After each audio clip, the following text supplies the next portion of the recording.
Keyword intro reveal. Condor. On the morning of the 21st of September 1976, a former cabinet minister named Orlando Letelier left his house in Bethesda, Maryland, and drove south toward the District of Columbia. He was 44 years old. He had once been the Chilean ambassador to the United States. After the coup of September 1973, he had been imprisoned by the new military government for 12 months on Dawson Island in the Strait of Magellan. He had been released, expelled, and had taken a research position at a Washington think tank, where he was the most visible Chilean dissident in North America. He turned his Chevelle onto Massachusetts Avenue. His American colleague, Ronnie Carpin Moffett, sat in the front passenger seat. Her husband, Michael Moffett, sat behind them. At 9:35 in the morning, as the car entered Sheridan Circle, a tree-lined embassy round about half a mile from the United States Naval Observatory, a remote detonated bomb attached to the underside of the chassis exploded. Letelier was killed instantly. Ronnie Moffett, struck in the throat by shrapnel, drowned in her own blood before the ambulance reached the hospital. Michael Moffett, thrown clear, survived. The bomb had been placed there the night before by an American electronics specialist named Michael Townley, working under the direct authorization of the Chilean Military Intelligence Service, the DINA. Townley was a contract officer. His chain of command ran through the head of the DINA, General Manuel Contreras, to the head of the Chilean junta, General Augusto Pinochet, and out across the Andes, where it connected to 5 other military intelligence services in 5 other South American capitals.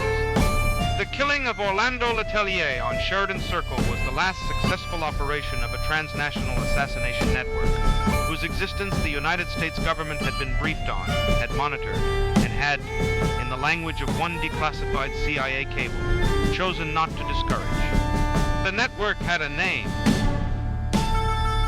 The intelligence chiefs who built it called it Operation Condor. In late November of 1975, 6 men sat down in a conference room in Santiago, Chile, and signed a charter. The host was Manuel Contreras, head of the DINA.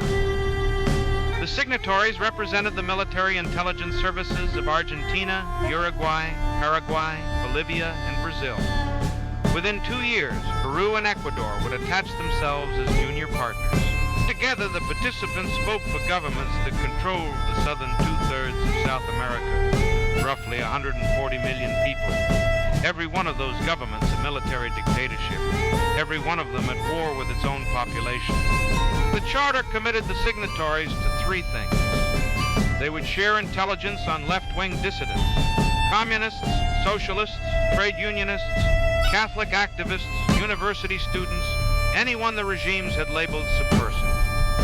They would permit each other's agents to operate on each other's territory. And in cases agreed between participating services, they would jointly act against targets located anywhere in the world. The document was typed in Spanish on the letterhead of the DINA, dated the 28th of November 1975. A copy was recovered 27 years later in a damp warehouse in the Paraguayan town of Lambaré by a magistrate following a tip from a former police chauffeur.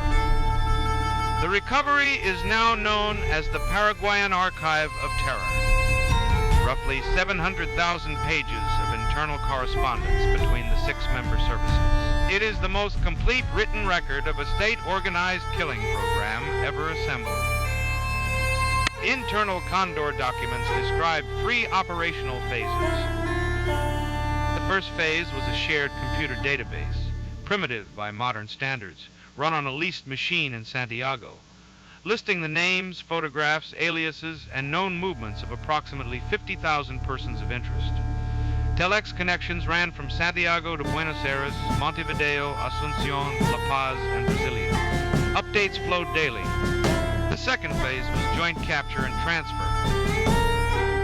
The Uruguayan dissident who fled to Buenos Aires could be picked up by Argentine military intelligence, handed across the border to Uruguayan agents in Paraguay or in Argentina itself, and never seen again. A safe house in the Buenos Aires neighborhood of Floresta, known internally as the Plan Condor apartment, served as the central transit point. Witnesses who survived described prisoners brought there from 5 different countries, held in adjoining rooms, interrogated in 5 different accents, and removed by aircraft from a military airfield outside the city. The third phase. Phase 3 was foreign assassination. Phase 3 was reserved for targets considered too prominent, too well protected, or too far away to be eliminated by ordinary means. It required the highest level of authorization, the smallest number of operatives, and the deepest cover. Only 3 Phase 3 operations are firmly documented in the surviving archive. One failed in Paris in 1975, a botched attempt on the Chilean Christian Democrat Bernardo Leighton, who survived shot in the head. One succeeded in Rome in 1976, and one succeeded on Sheridan Circle. The relationship between Condor and the United States intelligence community was not arm's length.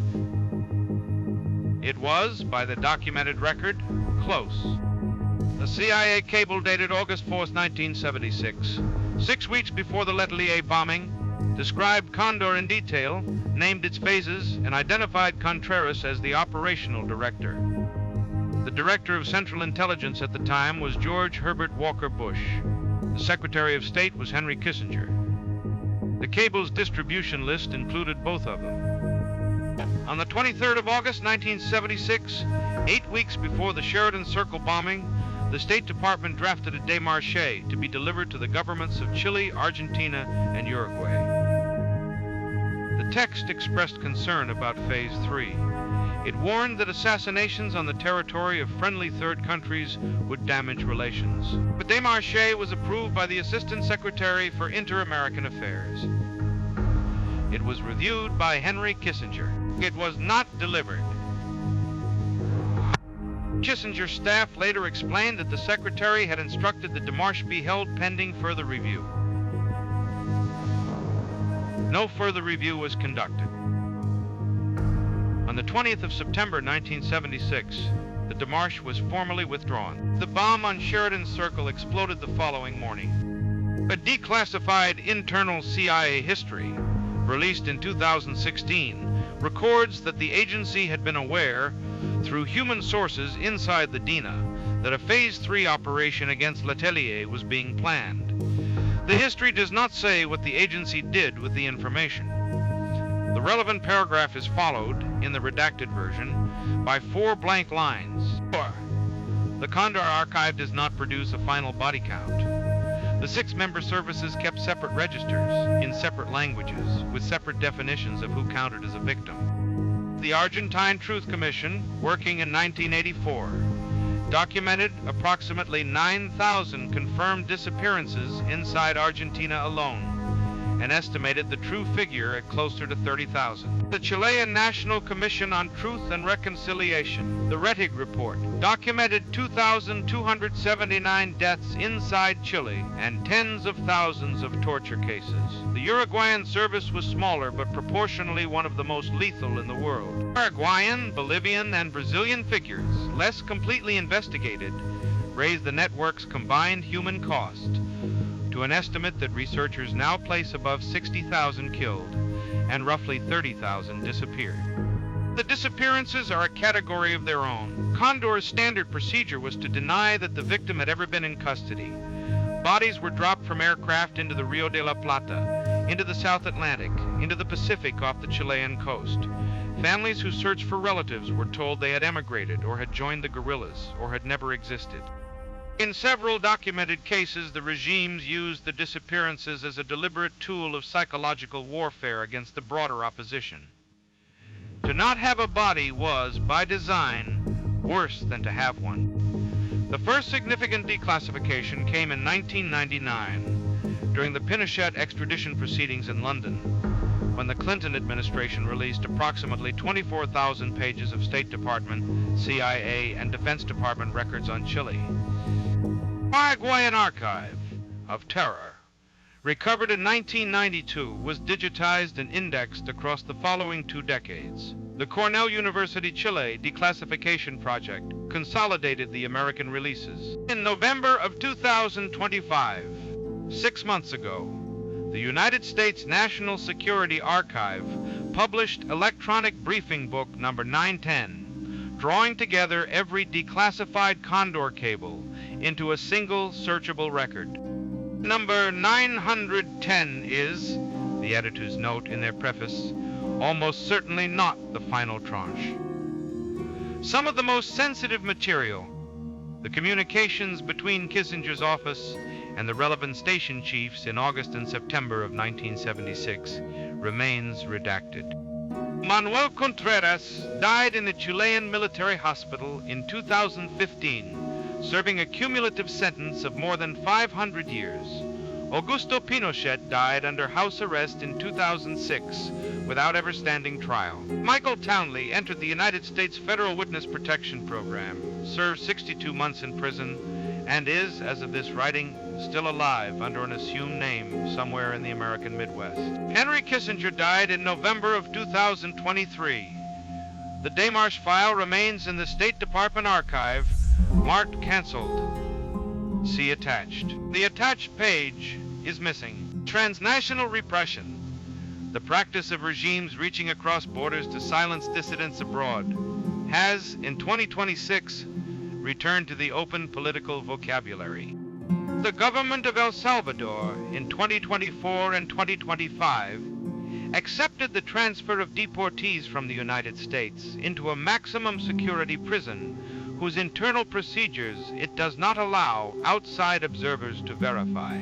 Russian opposition figures abroad, in Berlin, in Vilnius, in London, have died in 2024 and 2025 in circumstances that local police describe as inconclusive.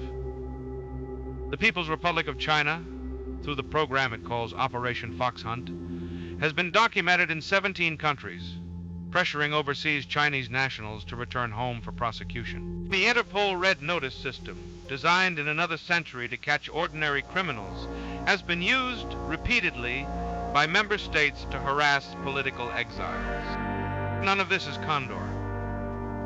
The participating governments are different. The technology is different. The diplomatic environment is different. But the operating principle, that a state's writ to silence its own citizens does not stop at its border, is not new. It was tested, refined, and operationalized between 1975 and 1981 by 6 South American military governments, with the documented awareness of one superpower, in a network whose written charter survived in a Paraguayan warehouse and whose victims are still being counted. The page that was withdrawn from Henry Kissinger's desk on the 20th of September 1976 has not been declassified. The page that authorized Manuel Contreras to dispatch Michael Townley to Washington, D.C. that summer has not been recovered. What has been recovered and what has been declassified fills 700,000 pages in a Paraguayan archive, 24,000 pages in the Clinton release, and one searchable database hosted since November of last year on the website of an American university. For the families of the disappeared, the documents are not a history. They are an open file.